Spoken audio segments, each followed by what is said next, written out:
किसने, सब लोगों ने महाअवतार नरसिम्हा मूवी देखी है?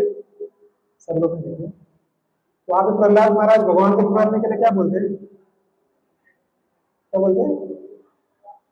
ओम नमो भगवते वासुदेवाय। तो ये वासुदेवाय कौन है?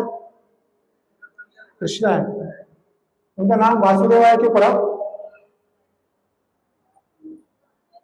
वसुदेव के पुत्र है। तो बलराम जी कौन है? बलराम जी वसुदेव के पुत्र है कि नहीं? तो एक्चुअली वासुदेवाय जो नाम है वो कृष्ण और बलराम दोनों के लिए एप्लीकेबल है, क्योंकि वासुदेव का अर्थ क्या है? वसुदेव के पुत्र, है ना? तो इसीलिए ओम नमो भगवते वासुदेवाय जब हम पुकारते हैं तो हम बहुत कृष्ण और बलराम दोनों को एक साथ पुकार रहे हैं। एक्चुअली इस तरह से प्रहलाद महाराज पुकार रहे थे। तो आज पहले से लेट हो गया है, 8 बज गया है, तो मैं अपनी आज की जो प्रेजेंटेशन है उसको 3 भागों में डिवाइड करूंगा। पहला भाग जो है मैं चर्चा करूंगा कि बलराम जी की पहचान, आइडेंटिटी, भगवान की पोजीशन क्या है बलराम जी की।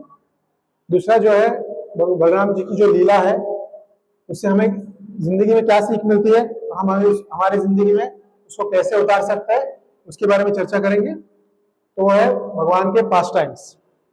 और सबसे लास्ट में हम लोग प्रार्थना करेंगे, सबसे लास्ट हम लोग डिस्कस करेंगे कि हमें बलराम जी से क्या प्रार्थना करना चाहिए, प्रेयर। तो इंग्लिश में बहुत इजी है, इसको याद रखना। Position, past time, prayer, 3P। हाँ, तो इतना डिफिकल्ट नहीं है, समझ याद रखना। तो ये पूरा जो लेक्चर का समरी अगर आपको याद करना है तो इस 3 पॉइंट को याद रखना है। क्या है? भगवान का पोजीशन, भगवान के पास्ट टाइम्स, और तीसरा क्या है? भगवान के प्रेयर्स। ठीक है। तो पहला जो बात है भगवान का पोजीशन। तो भगवान कौन है? बलराम जी कौन है? हाँ, वसुदेव के पुत्र है बलराम जी। और कौन है? हाँ, संकर्ष, क्या बोला? शेषनाग, शेषनाग। और हाँ, गुरु तत्व है, आदि गुरु है, गुरु तत्व है ना? तो भगवान और कृष्णा, बलराम और कृष्णा, इसमें कोई अंतर है? कोई अंतर है? कलर का डिफरेंस है। प्रभु जी बोल रहे हैं कलर का डिफरेंस है। भगवान का कलर क्या है? कृष्ण का कलर क्या है? श्याम रंग, न्यूली फॉर्म मानसून क्लाउड, है ना? वर्षा के जो नए बादल आते हैं उसका जो डार्किश ब्लू कलर है वो कृष्ण का कलर है। बलराम का कलर क्या है? हाँ, श्वेत, मतलब व्हाइट। कैसे है? मतलब कि ऑटम सीजन में जो सफेद क्लाउड, बादल जो आते हैं उसका कलर जो है बलराम जी का कलर है। तो एक डिफरेंस प्रभु जी ने बताया कि कृष्ण जो है श्याम रंग है, श्याम वर्ण है, और बलराम जी जो है श्वेत वर्ण के। दूसरा क्या डिफरेंस है? और कोई डिफरेंस है? लीला, क्या लीला? कृष्ण लीला करते, बलराम भी लीला करते हैं ना? बलराम भी रास लीला करते हैं। एक्चुअली बलराम के अलग गोपियाज है। बड़े भाई छोटे भाई है, तो बोलते हैं कि बलराम जी जो बड़े हैं और कृष्ण छोटे भाई है। दूसरा क्या है? एक्सपेंशन, एक्सपेंशन है। तो भगवान के विस्तार जो है, भगवान के राइट साइड से जो विस्तार होता है और लेफ्ट साइड से विस्तार होता है। लेफ्ट साइड से विस्तार होता है तो कौन आते हैं? श्रीमती राधा रानी। और जब राइट साइड से जब विस्तार होता है तो वो आते हैं बलराम, है ना? तो बलराम जो है राइट साइड से विस्तार होते हैं। तो पहला जो डिफरेंस बताया उन्होंने कि उनका रंग का डिफरेंस है ना? दूसरा क्या डिफरेंस है कि भगवान जो है श्री कृष्ण जो है वो बांसुरी बजाते हैं, है ना? बलराम जी बांसुरी बजाते हैं क्या? क्या बजाते हैं? बुल का जो हॉर्न है वो उनका हॉर्न है। उनका जो म्यूजिकल इंस्ट्रूमेंट है वो है बुल का हॉर्न। और सबसे इंपॉर्टेंट जो है तीसरा डिफरेंस, जिसके आधारित या जिसका जो बेसिस है आज के पूरे क्लास का जो बेसिस है वो है तीसरा डिफरेंस। तीसरा डिफरेंस है कि बलराम के मानसिकता में एक तरह का अभिमान है जो कृष्ण में नहीं है। क्या कहा मैंने? कि बलराम के मानसिकता में एक तरह का अभिमान है जो कृष्ण में नहीं है। बलराम को किसका अभिमान है? अपने बल का नहीं, किसका? सेवा का। सही है। भगवान, मैं कृष्ण का सबसे बड़ा सेवक हूं, ये जो अभिमान मेंटालिटी है वो जो है बलराम में है, कृष्ण में नहीं है। तो इसीलिए दोनों भगवान है, पर डिफरेंस क्या है कि कृष्ण जो है सेवई भगवान है, मतलब वो सेवा लेते हैं, और बलराम जो है क्या है, वो सेवक भगवान है। वो क्या करते हैं? सेवा देते हैं। इसीलिए बलराम जी जो है सभी मतलब अलग अलग तरह के मतलब रस है ना, जैसे माधुर्य रस, वात्सल्य रस, साख्य रस, शांत रस, अलग अलग तरह के रस है। सभी रसों में जो है भगवान जो है कृष्ण की सेवा करते हैं। पता है आपको? हाँ, तो भगवान जो हम लोग इस रस के बारे में देखेंगे कि कैसे बलराम जी भगवान की सेवा करते हैं अलग अलग रसों में। तो शांत रस, शांत रस में बलराम जी भगवान की कैसे सेवा करते हैं? मृदंग, करताल, फिर माता जी ने क्या कहा? भगवान कैसे, बलराम क्या है? शेषनाग है, तो भगवान का बेड बनकर, है ना। और ऐसी टेक्नोलॉजी है बलराम जी के पास, जब वातावरण गर्म होता है ना तो उनका बेड जो ऑटोमेटिकली कूल हो जाता है, और जब वातावरण कूल होता है ना, जब विंटर सीजन होता है, तो ऑटोमेटिकली जो है उनका बेड जो है गर्म होता है। भगवान का मुकुट, भगवान की बांसुरी, भगवान के वस्त्र, हाँ, भगवान के जूते, ये सब क्या है? बलराम जी है, बलराम जी के एक्सपेंशन है। इसीलिए वो सेवक भगवान है कि शांत रस में वो भगवान के जो भी है, मतलब सभी पैराफेरनालिया भगवान का जो है, भगवान का थ्रोन, भगवान जिस पे बैठते हैं, भगवान की जो बेड है, मैंने कहा सभी चीज क्या है जो है वो है बलराम जी। तो शांत रस में जो है भगवान उनकी सेवा करते हैं। फिर माधुर्य रस, माधुर्य रस में कैसे सेवा करते हैं भगवान? बलराम जी भगवान की सेवा माधुर्य रस में कैसे करते हैं? किसी को पता है कैसे करते हैं? हाँ, कैसे? सुना नहीं दे रहा, क्या बोले भाई? राधा रानी गोपी के हाथ, मगर हाँ, तो बलराम जी जो है ना, राधा रानी की छोटी बहन, कौन है वो? छोटी बहन का नाम क्या है राधा रानी का? अनंग मंजरी। तो अनंग मंजरी कौन है? वो बलराम जी की एक्सपेंशन है। और अनंग मंजरी जो है रासलीला में राधा रानी की सेवा करते हैं, और इस तरह से वो जो है माधुर्य रस में भी जो है बलराम जी जो है भगवान की सेवा करते हैं। हमने सीखा शांत रस, माधुर्य रस, वात्सल्य रस। वात्सल्य रस में भी जो है करते, कैसे करते हैं? बड़े भाई बनकर। इससे पहले क्या हुआ था? त्रेता युग में कैसे आए थे? छोटे भाई बनकर आए थे। तो बोला अगले जन्म में जो है, अगले अवतार में छोटा भाई बनकर नहीं आऊंगा। क्यों? बोलते कि आप सब डिफिकल्ट सेवा मुझे देते हो और मुझसे सब कुछ करवाते हो, इसीलिए मैं ये जो है ये सेवा नहीं लूंगा। नेक्स्ट में क्या करूंगा? मैं बड़े भाई बनकर आऊंगा। और वात्सल्य भाव था उनका, वात्सल्य भाव था, भगवान को प्रोटेक्ट करते थे। जैसे भगवान ने माटी खाई, तुरंत ममिया को आके बता दिया, देखो मेरा तुम्हारा लल्ला जिसने माटी खाया है ना। तो क्या वो वात्सल्य भाव से जो है वो एक्चुअली वो सेवा कर रहे हैं। साख्य भाव, भगवान के सबसे अच्छे मित्र, है ना, बलराम जी सबसे अच्छे मित्र। एक्चुअली कृष्ण को कभी भी कोई भी प्रॉब्लम होता है ना, तो कृष्ण सबसे पहले जाते कि बलराम जी से डिस्कस करते हैं उसके। आपने अगर शिवविलास प्रभु का एक ब्लू बुक ऑफ कृष्णा पढ़ा होगा, little blue book, little Krishna का ब्लू बुक पढ़ा होगा, उसमें बहुत से ब्यूटीफुल स्टोरी है जिसमें भगवान कृष्ण जो है अपने बर्थडे सेलिब्रेट करते हैं, बर्थडे सेलिब्रेट करते हैं। उस बर्थडे में जो है भगवान कैसे अपने सखा के साथ कैसे वो रेसिप्रोकेट करते हैं इसके बारे में बताते हैं। तो आप जब बर्थडे पार्टी अपने बच्चों की सेलिब्रेट करते हैं तो बहुत प्लानिंग लगती है ना। जब छोटे बच्चे हो तो किस किस को बुलाना है, कहाँ वेन्यू रखना है, क्या गिफ्ट लाके देना है, क्या रिटर्न गिफ्ट देना है ना। तो यशोदा माई और नंद बाबा भी ऐसे ही प्लानिंग करते थे। एक साल से पहले से उनकी प्लानिंग चलती थी, ये बर्थडे खत्म हुआ, नेक्स्ट बर्थडे की प्लानिंग। जैसे हम लोग सब लोग प्लानिंग कर रहे हैं यहाँ पर कि कृष्ण जन्माष्टमी की प्लानिंग कर रहे हैं ना, माता जी मैसेज भेज रही है कि क्या करना चाहिए, क्या सेवा लेना चाहिए, कैसे डोनेशन कलेक्ट करना चाहिए, है ना। तो अलग अलग सेवा है। इसी तरह से नंद महाराज और यशोदा माई भी जो है हाँ प्लानिंग करते भगवान। तो ऐसे प्लानिंग करते समय सभी दोस्तों को बुलाते हैं, और कृष्ण के दोस्त लोग ऐसे प्लानिंग नहीं करते कि क्या गिफ्ट लाना है। तो एक तो कृष्णा करे, कृष्ण का दोस्त है, वो जा रहा है बर्थडे पार्टी में, तो बर्थडे पार्टी में जा रहा है, मैंने कुछ गिफ्ट नहीं लिया, तो क्या गिफ्ट लूं। तो जो बोलता है भगवान जो है गाय बहुत पसंद करती है, उसका जो गोबर है, गोबर को लेके जाते हो, उसका तिलक बनाता हूं मैं। ये सोचकर स्पोक कृष्णा ले जाता है, गोबर ले जाता है भगवान के लिए, वो गोबर ले जाता है और फिर भगवान को लगाता है वो तिलक गोबर से।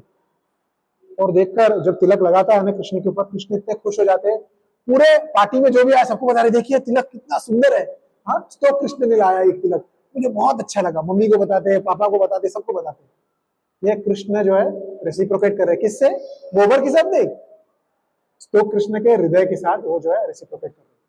तो ये सब लोग अलग अलग छोटे छोटे गिफ्ट लाते हैं, हाँ तो जैसा, और सभी के लिए मतलब इंडिविजुअल रिटर्न गिफ्ट जो है यशोदा माई और नंद महाराज ने लाया होता है। तो उस समय क्या होता है कि कृष्ण बोलते हैं क्या लाया तो कृष्ण के लिए, तो एक अच्छा मतलब कुछ लाया होता है।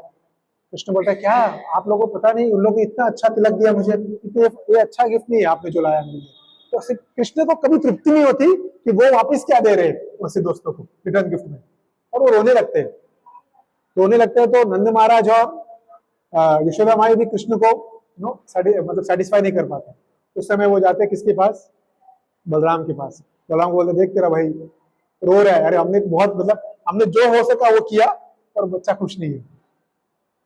तो बलराम आता है कृष्ण के पास, कृष्ण को क्या बोलता है? बोलता है कि कृष्ण तुझे पता है कि तेरे दोस्तों को सबसे ज्यादा क्या पसंद है, अगर तू वो देगा ना सभी दोस्त सबसे ज्यादा खुश होंगे।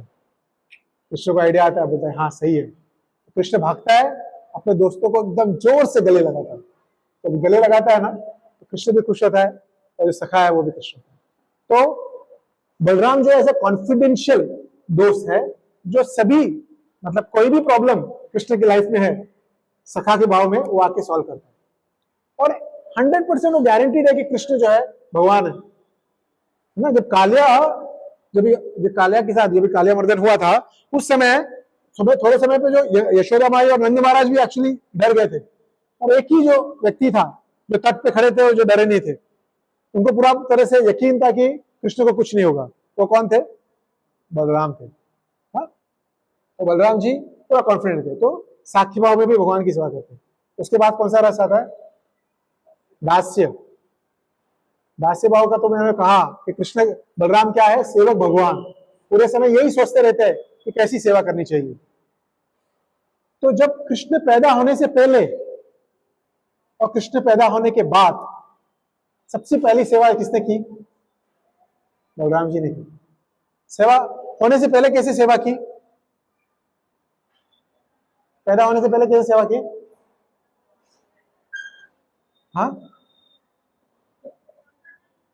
तो होने के बाद, हाँ तो माता जी ने कहा पहले वो आ गए किसके गर्भ में? यशोदा माई के गर्भ में आ गई। और क्या किया उन्होंने? जो पहले 6 पुत्र जो जिनका नाश हुआ था, तो बलराम जी 7वें पुत्र बनकर क्या बोलते हैं देवकी के गर्भपात्र में आए। और क्या क्या किया उन्होंने?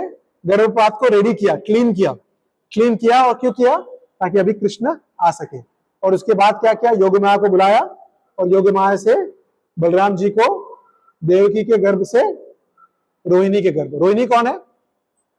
वसुदेव की पत्नी है ना। तो शूरसेन के 2 पत्नियां थी, एक वैश्य पत्नी क्या बोलते, एक क्षत्रिय पत्नी और एक वैश्य पत्नी। तो वैश्य क्षत्रिय से जो हुआ था वो है जो पुत्र हुआ था वो है वसुदेव, और वैश्य पत्नी से जो पुत्र हुआ था वो कौन है? नंद महाराज। तो एक्चुअली नंद महाराज और वसुदेव कौन है? भाई है ना। तो उन्होंने जब पता चला कि उनको जेल में जाना है, तो उन्होंने रोहिणी को किसके पास भेज दिया? अपने भाई के पास भेज दिया था प्रोटेक्शन के लिए। तो देवकी के गर्भपात्र से वो जो है शिफ्ट हो गया। वो टेक्नोलॉजी अभी तक यहाँ पर आई नहीं है जो कृष्ण ने उस समय किया 5000 साल पहले। आईवीएफ आया है, मगर एक गर्भपात्र से दूसरे गर्भपात्र तक का अभी तक टेक्नोलॉजी चल रही है। तो इस तरह से उन्होंने एक गर्भपात्र से बलराम जी को वहां पे शिफ्ट किया। और पैदा होते ही जब वसुदेव ले जा रहे थे वृंदावन, गोकुल जब ले जा रहे थे तो क्या किया उन्होंने, जो है उन्होंने संकर्षण भगवान मतलब नाग बनकर जो है उनको छतरी बनकर उनको अटैक किया। तो इसीलिए भगवान जो है सेवक भगवान है, इसीलिए उनको सेवक भगवान कहा गया है, क्योंकि उनका एक ही लक्ष्य है जीवन में। क्या लक्ष्य है जीवन में उनका?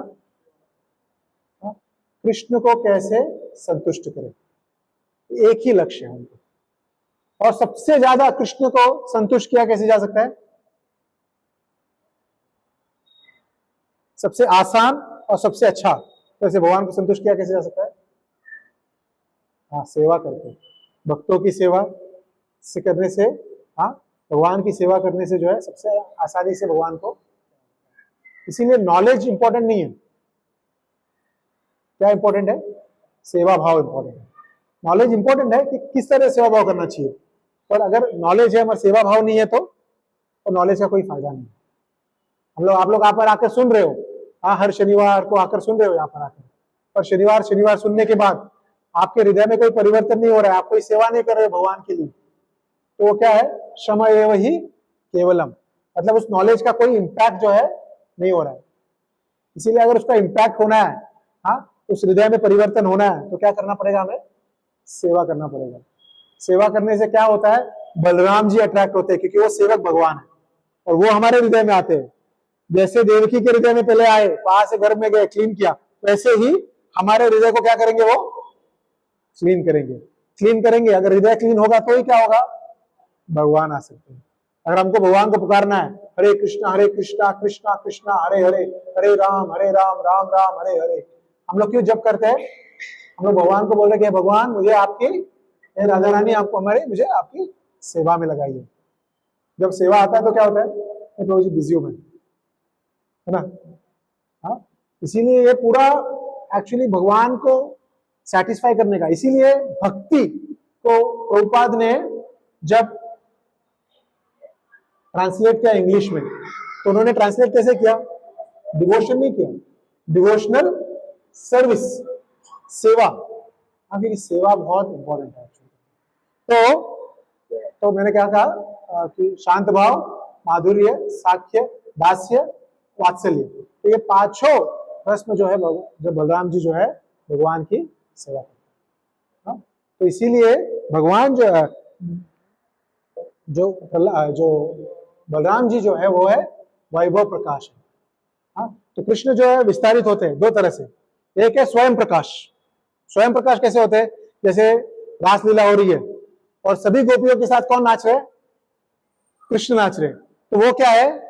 स्वयं प्रकाश, भगवान खुद ही बन रहे। फिर दूसरा क्या है? वैभव प्रकाश, वो भी भगवान है, कोई अंतर नहीं है। तो एक बार क्या हुआ, प्रभुपाद जी के पास यमुना माता जी और मधुदीश्वर प्रभु जो है उस समय सन्यासी थे, उनके बीच में कोई मतलब डिफरेंस हो रहा था। क्या डिफरेंस था? कि बलराम और कृष्ण में क्या अंतर है। तो मधुदीश्वर प्रभु ने कहा कि बलराम और कृष्ण में क्या अंतर है, कि उनका सिर्फ रंग का अंतर है, बाकी सब सेम है। जैसे प्रभु जी ने कहा किसी रंग का अंतर है, ऐसे कहा। तो यमुना माता जी ने कहा कि नहीं, ऐसा नहीं है, कृष्ण का जो रिलेशनशिप है राधा रानी के साथ, वो जो डिफरेंट है वो बलराम जी का रिलेशनशिप नहीं है राधा रानी के साथ, ये अंतर है दोनों में। तो दोनों में मतलब डिफरेंसेस थी, और सुलह कोई सुलह नहीं कर पा रहे, तो वो गए प्रभुपाद जी के पास। प्रभुपाद जी ने बोला कि क्या हुआ? मधुसूदन कहा कि ये अंतर है। प्रभुपाद जी ने बोला हाँ सही है आप जो बोल रहे हो। फिर यमुना माता जी ने कहा कि ये अंतर है, तो प्रभुपाद जी ने बोला ये भी सही है। तो तमाल कृष्ण महाराज रूम में थे, तो बोले प्रभुपाद जी मतलब समझा नहीं, मतलब ये भी सही है ये भी सही है, कौन सा सही है? बोला आप भी सही हो। हाँ, इस तरह से प्रभुपाद जी ह्यूमरलेसली, मगर क्या उसका तात्पर्य क्या है? कृष्ण और बलराम में कोई अंतर नहीं है, कृष्ण और बलराम में कोई अंतर नहीं है। तो कृष्ण बलराम मतलब क्या है? शक्ति है, बल है ना। मगर प्रभुपाद ने कहा, तो ऐसे एक बार प्रभुपाद जी से पूछा गया कि कौन शक्तिशाली है? बलराम शक्तिशाली है क्योंकि बल है, या कृष्ण शक्तिशाली है? आपको क्या लगता है कौन शक्तिशाली है? हाँ, बलराम शक्तिशाली है। आपने कभी कृष्ण बलराम को देखा है वृंदावन में? कौन किसके ऊपर बोझ रख रहा है? हाथ कौन किसके ऊपर रख रहा है? किसके ऊपर रखा है? बलराम जी ने कृष्ण के ऊपर हाथ रखा है ना ऐसे। तो कौन शक्तिशाली है? एक्चुअली दोनों इक्वली शक्तिशाली है। तो प्रभुपाद जी ने दिखाया, बोला कि देखो कृष्ण के ऊपर बलराम ने हाथ रखा है, इसके लिए कृष्ण शक्तिशाली है। हाँ?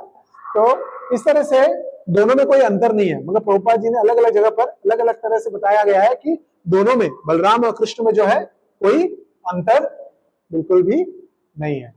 हाँ, तो ये इंपॉर्टेंट है पहले समझना कि पहचान क्या है। पहचान क्या है भगवान बलराम जी का? बलराम जी क्या है? वो सेवक भगवान है। और वो क्या है? कृष्ण क्या है? सेवक भगवान है। ये सबसे बड़ा अंतर है। हाँ? और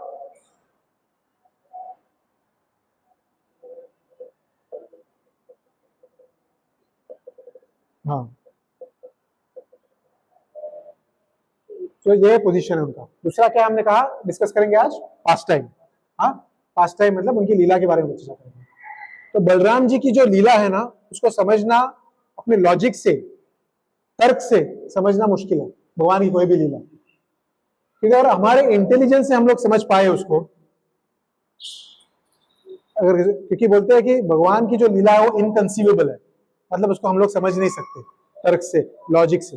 अगर लॉजिक से समझ पाए हम लोग, तो लॉजिक या इंटेलिजेंस जो है भगवान के इनकंसीवेबल पोटेंसी से ज्यादा होगा, इसीलिए नहीं समझ सकते हम लोग। बिविल्डरमेंट है, क्योंकि हमें शास्त्र में क्या बताया गया है? Krishna is the protector of devotees. Balram और कृष्ण में कोई अंतर नहीं है ना? भगवान किसके रक्षक है? भक्तों के रक्षक है, हमेशा भक्तों के साइड पे रहते हैं, है ना? ऐसा बताया ना? मगर दुर्योधन के गुरु कौन थे? वो कौन थे? दुर्योधन। दुर्योधन भक्तों के शत्रु थे। इसके बावजूद बलराम क्या थे? है ना? भगवान, जब बलराम जी जब कुरुक्षेत्र का वॉर चल रहा था, तो क्या किया उन्होंने? तीर्थ यात्रा की। तीर्थ यात्रा जाकर कहां पहुंचे? वो नैमिषारण्य पहुंचे। वहां पे उन्होंने रोमहर्षि का वध किया। कौन है वो? ब्राह्मण है।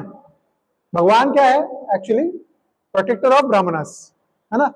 ब्राह्मणा को प्रोटेक्ट करने वाले हैं, और उसी ब्राह्मण को वहां पे उन्होंने एक्चुअली उनका वध किया। हाँ?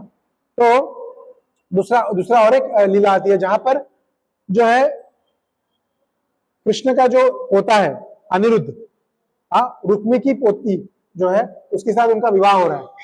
और विवाह के समय उसने रुक्मी, मतलब जिसका दादा है, जिसका शादी हो रहा है, उसको मार दिया, उसका कत्ल कर दिया। तो लीला को तर्क से समझना बहुत ज्यादा मुश्किल है। हाँ? तो लास्ट टाइम आप लोगों में से कितने लोगों ने अटेंड किया पता नहीं, माधवानंद प्रभु का क्लास, बहुत सुंदर क्लास दिया उन्होंने। उसमें से एक बहुत अच्छा चीज उन्होंने बताया। उन्होंने दो असुर को वृंदावन में जो बलराम जी ने मारा था उसके बारे में चर्चा की थी। कौन से? रेणुकासुर और प्रलंबासुर, इन दोनों को। और प्रभु जी ने बताया कि क्यों कृष्ण ने इन दोनों को नहीं मारा, बलराम जी ने इन दोनों को मारा। क्यों ऐसा किया? किसी को पता है?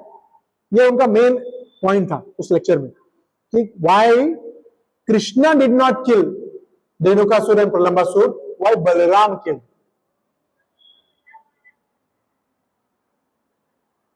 हाँ, नहीं नहीं, ये नहीं है कारण। कारण क्या है?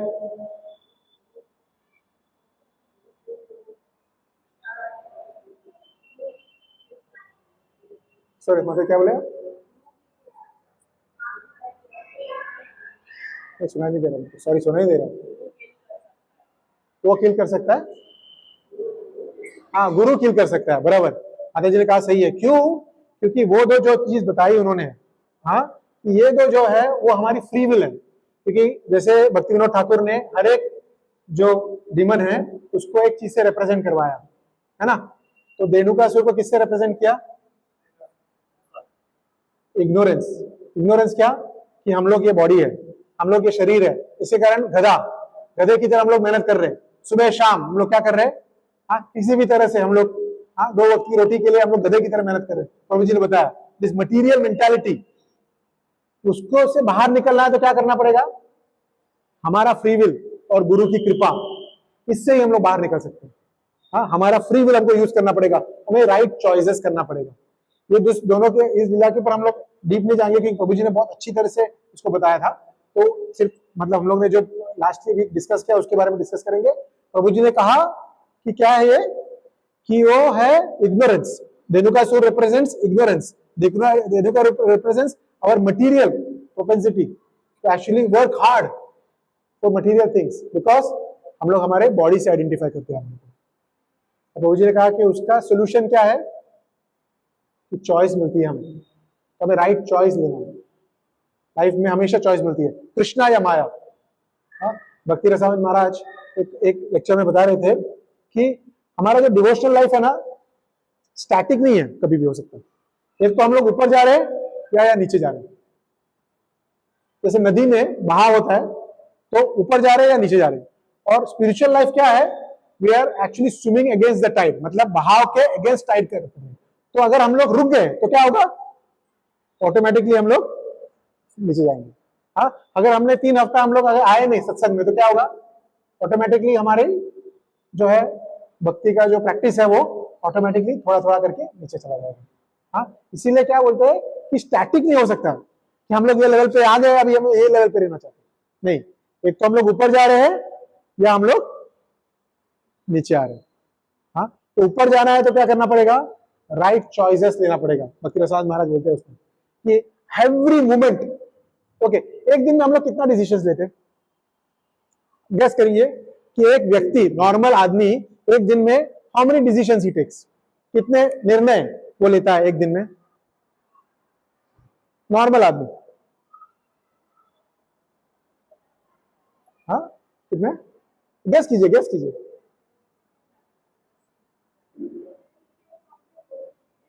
हाँ, फॉर एग्जाम्पल एक नॉर्मल की बात कर रहा हूं मैं, कोई मतलब रोल नहीं है, मतलब नॉर्मल आदमी कितना लेता है, बहुत सारा। तो नंबर बोलिए, 50, 300। तो बोलते जनरली एक जो है 20 to 30,000 डिसीजन एक दिन में एक व्यक्ति लेता है। 20 to 30,000 डिसीजन, क्योंकि हर मोमेंट में हमें चॉइस मिलती है, मैं लिफ्ट में जाऊं या सीढ़ी चढ़कर जाऊं, सुबह मैं इस तरह से उठूं या इस तरह से उठूं, दांत थोड़ा और घसूं कि बंद करूं अभी, हाँ, मोबाइल अभी देखूं या नहीं देखूं।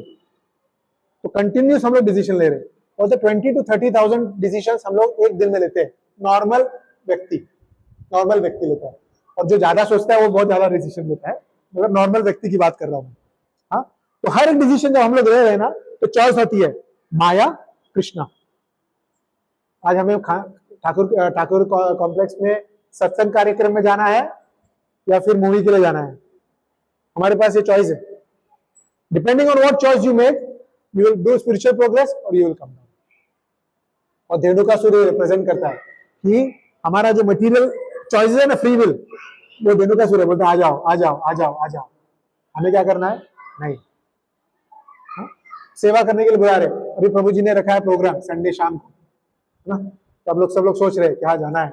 फिर उस दिन दोपहर को अलग अलग डिसीजन लेना पड़ेगा, अलग अलग। पूरे सुबह से मैं थक गया हूँ, कल हम लोग ने मंदिर गए थे, आज आराम करना चाहता हूँ, कोई ना कोई तो जाएगा ना, इसीलिए नहीं जाऊंगा।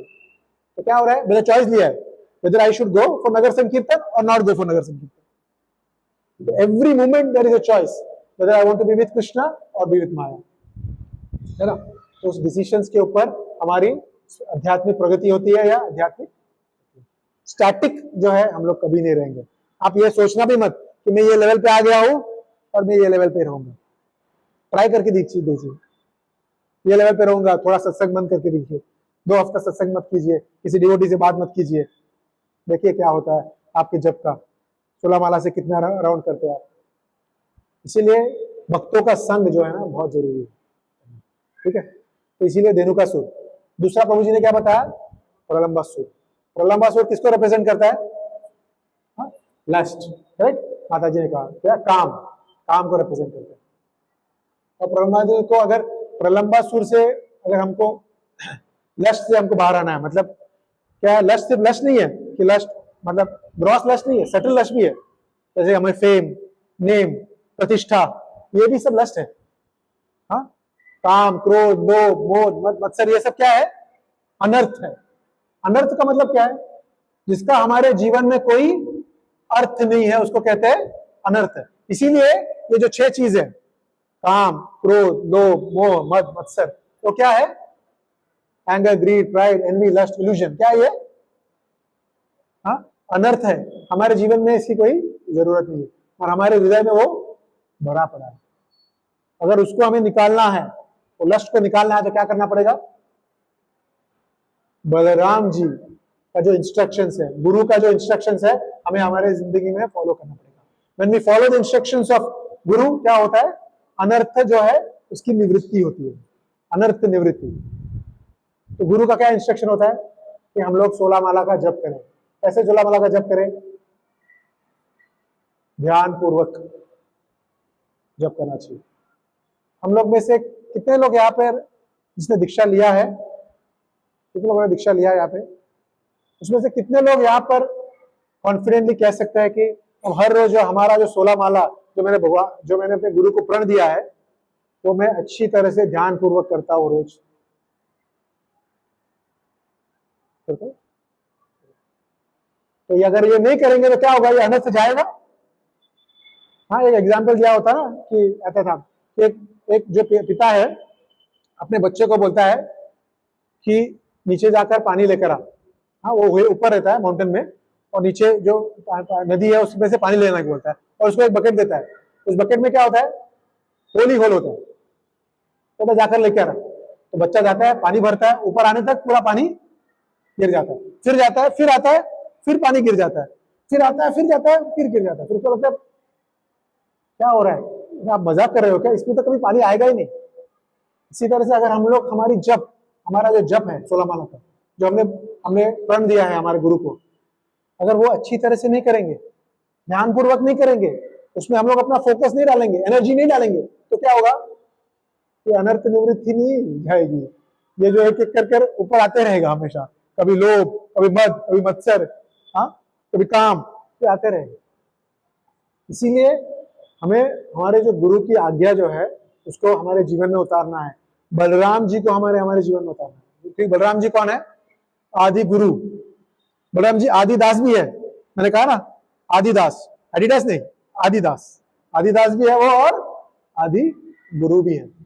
इसीलिए उन्होंने रोमहर्ष को मारा। रोमहर्ष को क्यों मारा? रोमहर्ष एक्चुअली कौन थे? हाँ, वेद व्यास के डिसाइपल थे। कहां पर बैठे थे वो? व्यासपीठ पर बैठे थे, और बाकी सब सेजेस जो है वो उनसे उनकी कथा सुन रहे थे। उस समय आए, जब बलराम जी आए तो क्या हुआ? बाकी सब ने उनको रेस्पेक्ट दिया, रोमहर्ष ने उनको रेस्पेक्ट नहीं दिया। हाँ?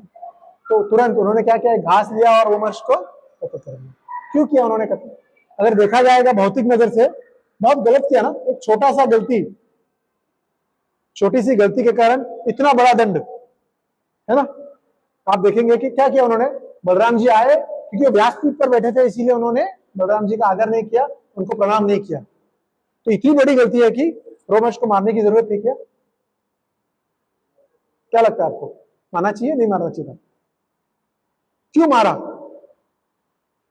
ऐसा बोला जाता है कि अगर पुलिस ने अगर कोई गलती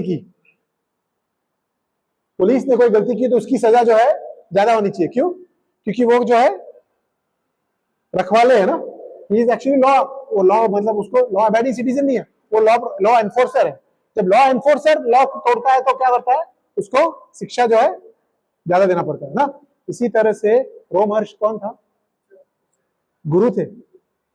वो अगर अपने शिष्य को अगर गलत सिखाएगा तो बहुत ज्यादा। इसीलिए देखेंगे कि छोटा हरिदास, चैतन्य महाप्रभु ने, छोटा हरिदास ने एक छोटी सी गलती की थी, कर दिया। हाँ, तो छोटी गलती के कारण भी जब एग्जाम्पल सेट करना होता है ना, तो बड़ी सजा मिलती है। हाँ, इसी के कारण रोमहर्ष को बड़ी सजा मिली। रोमहर्ष को बड़ी सजा, तो ये इंपॉर्टेंट है समझना। फिर बलराम जी ने अलग अलग बहुत सी लीलाएं की थी। जैसे कि उन्होंने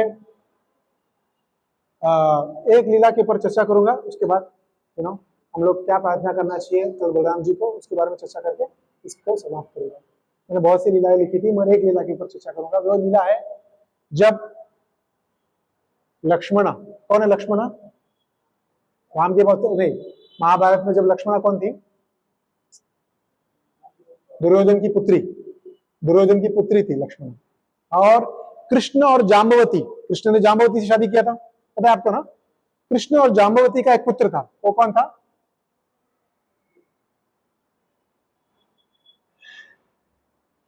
कृष्ण और जाम्बवती का पुत्र कौन है? मुझे भी याद नहीं आ रहा है।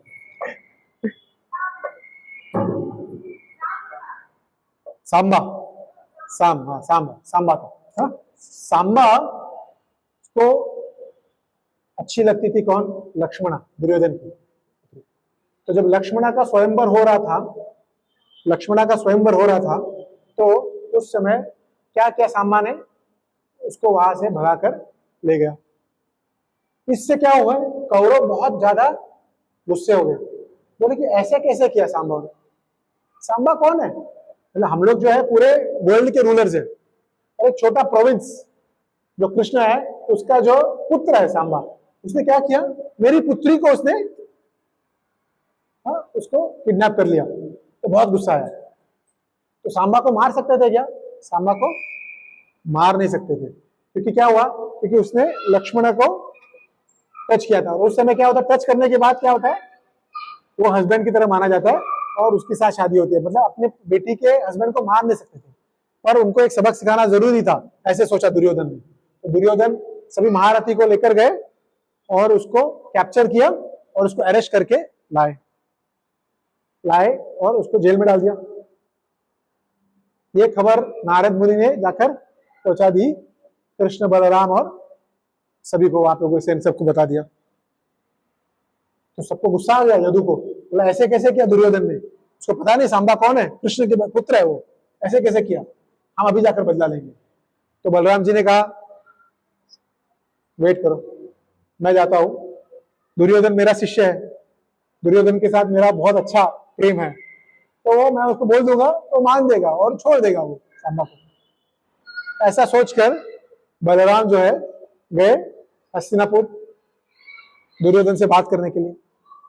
तो बलराम जी आए तो उनका बहुत अच्छा स्वागत किया, क्योंकि बहुत प्रेम करते थे कौरवास भी बलराम जी से। हाँ, कि बलराम जी का जो रिलेशनशिप था बहुत अच्छा था। हाँ, रिलेशनशिप को बलराम जी ने पूरे लीला में सबके साथ मेंटेन किया। इसके लिए कुरुक्षेत्र वॉर भी नहीं लड़े, मतलब मुझे यहाँ साइड भी नहीं होना, ये साइड भी नहीं होना, रिलेशनशिप के साथ मैं ये नहीं करूंगा, इसीलिए वो तीर्थ यात्रा में गए। रिलेशनशिप बहुत इंपॉर्टेंट है, और रिलेशनशिप बहुत डिफिकल्ट भी है ना लाइफ में। हाँ, एक जोक आता था बीच में कि एक व्यक्ति जो मीरा रोड में रहता था, तो एक दिन भगवान स्वयं उनके आगे आ गए, तो उनको बोला कि बेटा बोल क्या वर मांगना है। तो उसने कहा कि मुझे क्या करना है कि मैं रोज जाता हूँ चर्च गेट काम करने के लिए, और यहाँ पे ट्रैफिक, मतलब ट्रेन में घुसना मुश्किल है, ट्रैफिक बहुत ज्यादा है, तो आप मेरे घर के नीचे से एक ब्रिज बनाइए सीधा चर्च गेट तक, ताकि मैं रोज आराम से चर्च गेट जा सकूं। तो कृष्ण ने कहा यार ये सब एनवायरमेंट ऐसा प्रॉब्लम है, आप दूसरा कुछ वर मांगिए। बोला मेरे को दूसरा भी एक प्रॉब्लम है लाइफ में। बोला क्या प्रॉब्लम है? बोला कि मेरी जो पत्नी है ना, वो पत्नी को मैं कितना भी कुछ भी करूं, कितना भी मेहनत करके कितना भी उसके साथ करूं, वो कभी खुश नहीं होती। तो उसको खुश करने के लिए आप मुझे एक टेक्निक बताइए, तरकीब बताइए। तो तुरंत भगवान ने कहा कितना लेन का हाईवे चाहिए आपको? 3 लेन का या 4 लेन का? हाँ, तो ये जो किसके लिए बताया जाता है कि रिलेशनशिप जो है ना आसान नहीं है किसी में। और बलराम जी ने सबके साथ अच्छा रिलेशनशिप रखा। तो उनको क्या लग रहा था कि दुर्योधन जो है, उन्होंने जो रेसिप्रोकेट किया है उसके हिसाब से वो रेसिप्रोकेट करेंगे। मगर दुर्योधन को जब कहा गया कि आप सांबा को छोड़ दीजिए और लक्ष्मण और सांबा को मुझे दीजिए और अब मैं ले जाऊंगा, तो दुर्योधन ने कहा आप कहां से आए हो? आप जो है एक छोटे से प्रोविंस द्वारका जो है ना छोटा सा है, आप हमारे अंडर हो, आप चाहते हो कि आप मेरे को बोल रहे हो कि छोड़ो लक्ष्मण को? मैं नहीं छोड़ने वाला हूँ लक्ष्मण और इसको सांबा को। और सभी लोग उसके ऊपर अलग अलग चीजें बोलने लगे बलराम को, और बलराम को बहुत गुस्सा आया। बलराम को बहुत गुस्सा आया और बलराम ने क्या किया, अपना जो हल है, बोला कि मैं बताता हूँ तुम लोगों को तुम्हारा हस्तिनापुर का क्या है। और हस्तिनापुर के ऊपर हल चलाया और हस्तिनापुर को खींचने लगे। बोला इसको लेकर मैं गंगा में डाल दूंगा, आप सब लोग इसके साथ गंगा जाएंगे। ऐसे बलराम जी ने हस्तिनापुर को खींच लिया। जब बलराम खींचने लगे तो पूरा मतलब भूकंप जैसा वातावरण हो गया। तो तुरंत सबको पता चल गया कि बलराम जी अभी गुस्से में है, तो तुरंत माफी मांगनी चाहिए। माफी मांगी, बोल रहे कि ले जाइए, हाँ, लक्ष्मण और सांबा को आप ले जाइए। इस तरह से बलराम जी ने एक्चुअली, हाँ, अपनी शक्ति से मतलब हस्तिनापुर को खींचा। तो आचार्य क्या बताते हैं यहाँ पर? आचार्य बताते हैं कि बलराम जी का इस कलयुग के लिए, इससे क्या हमें सीख मिलती है? इससे ये कलयुग के लिए जो भगवान का जो हल है ना, वो क्या है? हरिनाम। हरे कृष्णा कृष्णा कृष्णा हरे हरे, हरे राम राम राम हरे हरे। तो वो क्या है? हरिनाम। और हस्तिनापुर क्या है? हमारा हृदय। कौरव जैसे अनर्थ जो है हमारे हृदय में भरा हुआ है। तो हमें क्या करना चाहिए? बलराम को हमें वेलकम करना चाहिए हमारे जीवन में, ताकि वो इस जो हमारा हार्ट जो कितना गंदा है, वो हार्ट को हो क्लीन कर सके, ताकि फिर कृष्ण आकर बैठ सके। तो ये था भगवान की अलग अलग लीलाएं, बलराम जी की अलग अलग लीलाएं। लास्ट पॉइंट जो इसको डिस्कस करने वाला हूं वो है हमें क्या प्रार्थना करना चाहिए। प्रभुपाद जी का से बताऊंगा। प्रभुपाद जी बोलते बहुत सिंपल है, बोले कि हमारे लाइफ में कोई भी प्रॉब्लम हो, तो क्या करना चाहिए? मंदिर जाना चाहिए, बलराम जी, और बलराम जी नहीं है तो नित्यानंद प्रभु या बलराम जी के सामने खड़ा रहना चाहिए हमको, और बोलना चाहिए मेरा बॉस ये कर रहा है, वो स्टार्ट से एंड तक लाइफ में जो भी प्रॉब्लम है उसको बोलना चाहिए, और बलराम जी उसका हल आपको दे देंगे। इस तरह से प्रार्थना करने के लिए प्रभुपाद जी हमें बता रहे हैं। और बलराम जी बहुत रेसिप्रोकेटिव है डिवोटी के साथ, इस्कॉन डिवोटी के साथ तो बहुत ज्यादा। लादिनी माता जी करके माता जी थी, हाँ, प्रभुपाद की शिष्य थी, साउथ अफ्रीका में उन्होंने बहुत ज्यादा प्रचार किया था। तो उनके घर में जो है जगन्नाथ बलदेव सुभद्रा थे, तो उन्हें ऐसे मन में ये आया कि उन्हें वारुणी, जो बलराम जी को बहुत पसंद है, वारुणी बना के ऑफर करना चाहिए। तो उन्होंने कुछ मतलब अपना ही मतलब ये रख के बहुत ज्यादा हनी सब लेकर उन्होंने एक वारुणी बना के उन्होंने जो ऑफर कर दिया, वारुणी बना के ऑफर किया जगन्नाथ बलदेव सुभद्रा को। और फिर वापस आए ऑफर करने के बाद, तो क्या देखा उन्होंने ऑल्टर पे? बलराम जी के जो हाथ है, बलराम जी का जो मुंह है, पूरा वारुणी से भरा हुआ है। हाँ, तो बलराम जी बहुत ज्यादा रेसिप्रोकेट करते हैं, और बलराम जी बहुत हम्बल भी है। रोमहर्षण को मारने के बाद उनको कहा गया, सेजस ने कहा कि आपने जो ब्राह्मण हत्या की है, आपको इसका प्रायश्चित करना चाहिए, आपको सभी तीर्थ स्थानों को पर जाना चाहिए। और बलराम जी एक तीर्थ स्थान में नहीं गए। कौन सा तीर्थ स्थान था वो? जगन्नाथपुरी। बोलते हैं कि मैं नहीं देख सकता खुद को ऑल्टर पे, तो वहां पर जगन्नाथ बलदेव सुभद्रा है ना, बाकी तीर्थ स्थान में बलराम जी नहीं है, मतलब वहां पर मैं नहीं जा सकता। हाँ, तो बलराम जी बहुत ज्यादा हम्बल भी है इस तरह से। तो बोलते हैं कि प्रेयर कैसे करना चाहिए, मालूम है कि रेसिप्रोकेट भगवान जो है करते हैं। तो हमें क्या प्रे करना चाहिए? तो हमारा प्रेयर ये होना चाहिए बलराम जी के साथ कि बलराम जी, हमारे हृदय में बहुत अनर्थ है और हमारी बहुत ज्यादा इच्छा है, हाँ? तो इसको सबको प्यूरिफाई कीजिए आप, और हमें आध्यात्मिक जीवन में, भक्ति में प्रोग्रेस करने के लिए जो इंटेलिजेंस चाहिए वो आप हमें प्रदान कीजिए। और दूसरा प्रेयर ये होना चाहिए कि भगवान जी, आप बलराम जी आप आदि गुरु हैं, तो हमें जो गुरु ने हमें आज्ञा दी है, सबको आज्ञा, जो जिसने भी दीक्षा लिया उसको क्या आज्ञा दी है? Following 4 regulatory principle and chanting 60 rounds. ये जो आज्ञा, मेन आज्ञा दी है, वो हम अच्छी तरह से कर सकें। तो ये प्रार्थना हमें जो है बलराम जी को, हाँ, इसके साथ मैं इस कथा को विश्राम देता हूँ। Thank you so much. तो जन्माष्टमी अभी अगले हफ्ते है, तो हम लोग सबको क्या करना चाहिए? बलराम जी से प्रार्थना करनी चाहिए कि हमें सेवा में लगाइए भगवान। और सबसे अच्छी सेवा क्या है भगवान की? भगवान को सबसे ज्यादा इजीली, सबसे अच्छी सेवा क्या कर सकते हैं हम लोग? मैंने पहले कहा कि भगवान को अगर सेटिस्फाई करना है तो क्या करना पड़ेगा? सेवा करना पड़ेगा। और सबसे अच्छी सेवा क्या है? सबसे इजी सेवा क्या है? नहीं, सबसे अच्छी सेवा है कि भगवान का नाम का जप करना। इस कलयुग में प्रभुपाद बोलते हैं कि 99% एडवांसमेंट कैसे होता है? हरिनाम करने से। अगर आप लोग अपना जप नहीं करेंगे और सेवा करेंगे, तो प्रभुपाद जी बोलते हैं वो है सेंस ग्रेटिफिकेशन। सेंस ग्रेटिफिकेशन मतलब हमारी इंद्र तृप्ति कर रहे हैं हम लोग, और कुछ नहीं कर रहे हैं। अगर हमने 16 माला का जब अच्छी तरह से किया, उसके बाद हमने सेवा किया, तो फिर उसको सेवा करें। हाँ, तो बलराम जी का हल जो कैसा है, होली नेम है इस कलयुग में, हमें उस हल को यूज करना चाहिए। किसके लिए? हमारे हृदय में जो अनर्थ है उसको निकालने के लिए।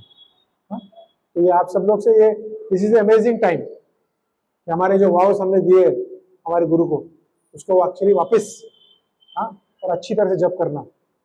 हाँ, ये पूरा भी जो टाइम है, जिस फेस्टिवल का टाइम है, तो फेस्टिवल के टाइम में कभी हम लोग इतना सेवा करते हैं कि हम लोग जब का जो हमारा बैरोमीटर जो है थोड़ा कभी डाउन हो सकता है, उसको डाउन मत करने देना। और जब का बैरोमीटर डाउन हो जाएगा ना, तो हमारा जो सेवा है ना, वो सेवा नहीं रहेगा।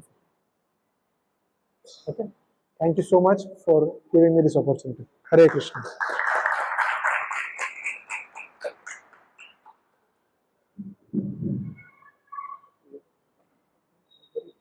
आप ही बोलो।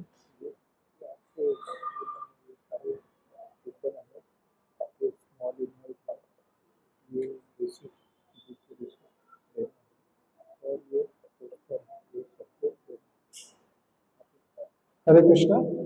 तो जैसे पता है आप सबको कि हम लोग का जो अगले शनिवार को जन्माष्टमी है, और जन्माष्टमी उत्सव हम लोग वहां पर यहाँ पर ठाकुर विलेज में मना रहे हैं। तो हमारे जो यहाँ पे सेवक है, उन्होंने एक्चुअली सेवाधारी ने अलग अलग सेवाएं एक्चुअली किया है। तो सबसे इजी सेवा जो है, ये दो पोस्टर है, आप सबको ये दो पोस्टर जो है लेना है वहां पे से। हाँ, राधा शक्ति माता जी से लेना है ये दो पोस्टर। और क्या करना है, पोस्टर को आपके बिल्डिंग में, सोसाइटी में इसको लगाना है, परमिशन लेके, जो भी परमिशन लेना पड़े तो परमिशन लेके इसको लगाना है। हाँ, ये क्या है, इनविटेशन है हमारे जन्माष्टमी प्रोग्राम के लिए, तो इसको एक करना है। इसके अलावा एक छोटा सा इनवाइट है, ये इजी है कैरी करना, भी पॉकेट में कैरी कर सकते हैं। आपका कोई भी दोस्त कोई भी मिले तो उसको ये इनवाइट देना है, और पीछे पूरा शेड्यूल भी दिया हुआ है कि क्या क्या प्रोग्राम, कब कब ये होगा प्रोग्राम। तो आपको इसको जिसको भी मिले आपको प्रेजेंट करना है। ये भी आप ले सकते हैं वहां पर से, और जितने ज्यादा लोगों को आप लेंगे, क्योंकि आज हमको ये सौभाग्य मिला है, तो हम क्या चाहते हैं कि बाकी को भी ये सौभाग्य मिले। हाँ, तो ये सौभाग्य अगर मिलना है तो क्या करना पड़ेगा, हमें इसको डिस्ट्रीब्यूट करना पड़ेगा। कोई भक्त ने ऐसा डिस्ट्रीब्यूट किया था, इसीलिए हम लोग आज भक्त बने, और वो हमको ग्रेटफुल रहना चाहिए उसके बारे में, और हमको उसको रेसिप्रोकेट करना चाहिए। हाँ, आपको पता नहीं पड़ेगा कि कब कौन से भक्त डिवोटी बनता है। हाँ, तो आपको मतलब सभी लोग जो है, सभी के मन में जो है कृष्ण बैठे हैं, शिरो रक्षा विष्णु। हाँ, और सभी जो है सच्चिदानंद है, तो कब वो इग्नाइट होगा हमको नहीं पता, और हम लोग जज भी नहीं कर सकते उसमें। तो सबको इन्वाइट देना है आपको, जो भी आपकी पहचान के, वो आए नहीं आए उससे कुछ फर्क नहीं गिरता। इन्विटेशन करना हमारे कंट्रोल में, रिजल्ट भगवान क्या बोलते हैं, हमारे कंट्रोल में नहीं है। हमारे कंट्रोल में क्या है, our endeavour, our efforts, effort करना है हमको, सबको इन्वाइट करना है। इसके अलावा ये अभिषेक कूपन है, इसको भी हम लोग जो है, इसके लिए पैसा भरना पड़ेगा। हाँ, इसके लिए डोनेशन है, डोनेशन करेंगे तो ये अभी अभिषेक कूपन भी कलेक्ट कर सकते हैं। तो सबको अपॉर्चुनिटी मिलेगी भगवान का अभिषेक करने के लिए। भगवान का अभिषेक करना एक कोई साधारण बात नहीं है। हाँ, बहुत बहुत कम जीव को ये अपॉर्चुनिटी मिलती है, तो इस अपॉर्चुनिटी का लाभ लीजिए। आपको कहीं दूर जाने की जरूरत नहीं है, आप लोग ठाकुर विलेज में रहते हो, ठाकुर विलेज में ये सब प्रोग्राम ऑर्गेनाइज हो रहा है, तो बहुत आसान है, बहुत इजी सब कुछ किया हुआ है भक्तों ने, तो आपको सबको इसका एडवांटेज लेना चाहिए। उसके अलावा यहाँ पे एक रसीद बुक भी है, आप लोग कलेक्ट कर सकते हैं इस रसीद बुक को। तो आप लोग जो भी है, आप लोग, जब पहले मुझे बहुत शर्म आता था कि क्या मतलब मैं जाकर पैसे मांगू किसी से, ऐसे लगता था अंदर से, ऐसे लग रहा था कि क्यों ऐसे लगता था मुझे। आप लोगों को लगता है, कभी आपको लगता है कि अंदर से कि पैसे मांगना नहीं चाहिए, अच्छा नहीं लगता अंदर से, क्यों लगता है? कि आपको लगता है कि आप कर रहे हो और आपके लिए कर रहे हो, इसके लिए जहाँ आपको लग रहा है कि ये भगवान के लिए हो रहा है, हम लोग भगवान के रिप्रेजेंटेटिव है और भगवान के लिए हम लोग ये पैसा रेज कर रहे हैं, तो बहुत आसान हो जाता है किसी से भी मांगना। अंदर जो उसकी परमात्मा बैठी है वो उसको इंस्पायर करेगा पैसा देना है या नहीं देना है, और हमारा काम क्या है? मांगना। हमारा कंट्रोल में क्या है? मांगना। देना नहीं देना किसके कंट्रोल में है? हमारे कंट्रोल में नहीं है, और हमारे कंट्रोल में जो हमें करना चाहिए। हाँ, जब हम लोग कार्य करेंगे तो भगवान उसको, भौतिक नजर से हमें कुछ नहीं मिलेगा। फॉर एग्जाम्पल हम लोग ने सिर्फ एक रसीद फाड़ा, हम लोग 100 लोग के पास गए, और भगवान के नजर में वो एक रसीद नहीं है। हम लोग देखेंगे बोलेंगे हाँ प्रभु जी ने सिर्फ रेस किया 1000 रुपए, और भगवान की नजर में क्या किया है, ये 100 लोगों के पास जाकर इन्होंने ये पूछा। भगवान इस तरह से देखते हैं। जब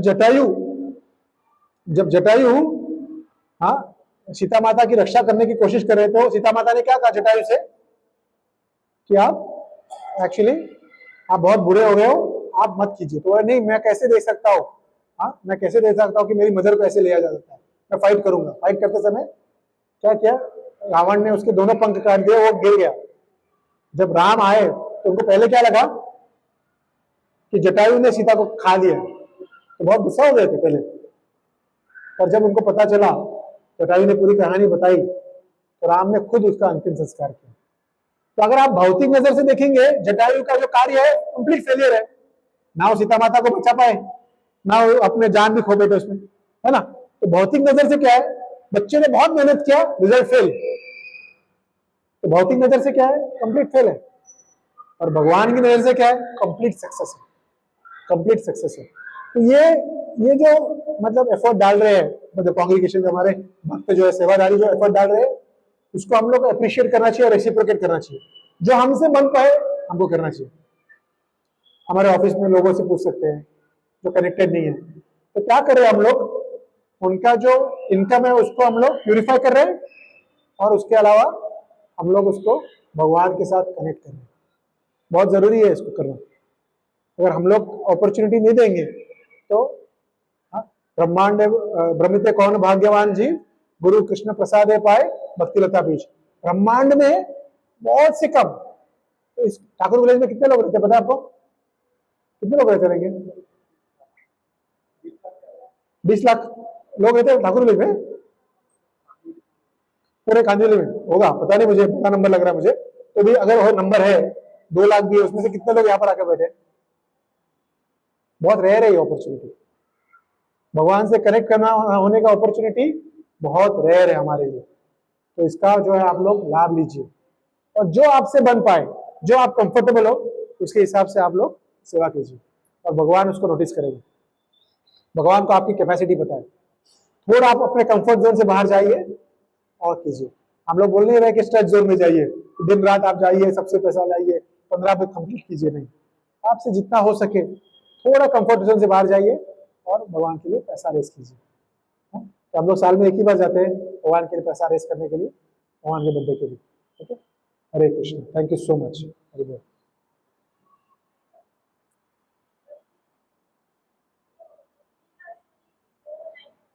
किसका, रुक्मी को? हाँ, तो बलराम जी ने रुक्मी को कैसे मारा, तो शादी हो रही थी, तो उन्होंने कहा, रुक्मी ने कहा चलो हम लोग चेस खेलते हैं, मतलब ना।